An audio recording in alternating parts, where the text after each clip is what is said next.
In a press conference last Thursday, Speaker of the House, Nancy Pelosi, said that President Trump committed the impeachable offense of bribery, evidenced in his July 25th call transcript with President Zelensky. In concert with that, multiple Democratic members of this committee gave TV and radio interviews over this past week discussing how the president's conduct supported his impeachment for committing bribery, all of which struck me as very odd, because for the longest time this was all about quid pro quo, according to the whistleblower complaint. But after witness began saying there was no quid pro quo, or even that quid pro quo was not even possible, we saw a shift from the Democrats. They briefly started to refer to the president's conduct on the July 25th call as extortion. And now it's shifted again last week to bribery. Ms. Williams, you used the word unusual to describe the president's call on July 25th. Lieutenant Colonel Vindman, you used the word inappropriate and proper. Now, I've word searched each of your transcripts, and the word bribery or bribe doesn't appear anywhere in that. Ms. Williams, you've never used the word bribery or bribe to explain President Trump's conduct, correct? No, sir. Colonel Vindman, you haven't either. That is correct.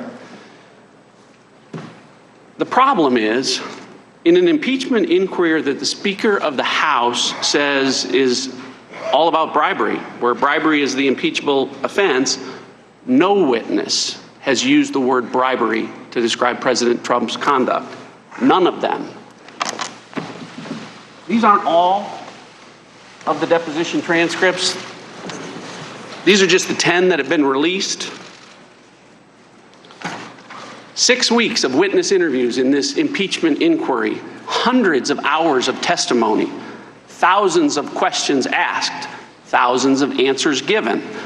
The number of times that witnesses have been asked any question about whether or not President Trump's conduct constituted bribery before Ambassador Yovanovitch was asked by my colleague, Congressman Stewart, last Thursday, is zero. The number of times witnesses have used the word bribery or bribe to describe President Trump's conduct in the last 6 weeks of this inquiry is zero. In fact, in these 3,500 pages of sworn deposition testimony and just these 10 transcripts released thus far, the word bribery appears in these 3,500 pages exactly one time. And ironically, it appears not in a description of President Trump's alleged conduct, it appears in a description of Vice President Biden's alleged conduct. This is important because as early as next week, my Democratic colleagues are going to say, we need to vote on the evidence from this impeachment inquiry, on the impeachment of the president for bribery. And they're going to send a report to the Judiciary Committee, and because there's more Democrats than Republicans, it's going to likely pass. And when that happens, the American people need to be clear that when the Democrats, what they are describing as bribery, not a single witness is describing as bribery. We've heard many times in the course of this proceeding that the facts of the president are not in dispute. But the American people are asking, if the facts are the same, why do the crimes that the president is being accused of keep changing? Why do we go from quid pro quo to extortion, now to bribery? Chairman Nunes told you the answer.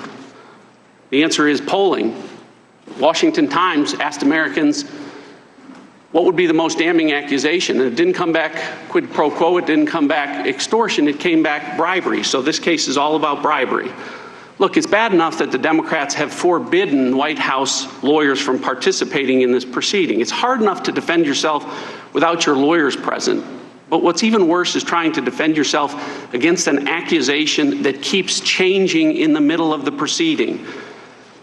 If Democrats accuse the president of a high crime or impeachable offense, he at least ought to know which one it is. And when Speaker Pelosi says this is all about bribery, she's promised us evidence of bribery that would be compelling and overwhelming, and instead, it's invisible.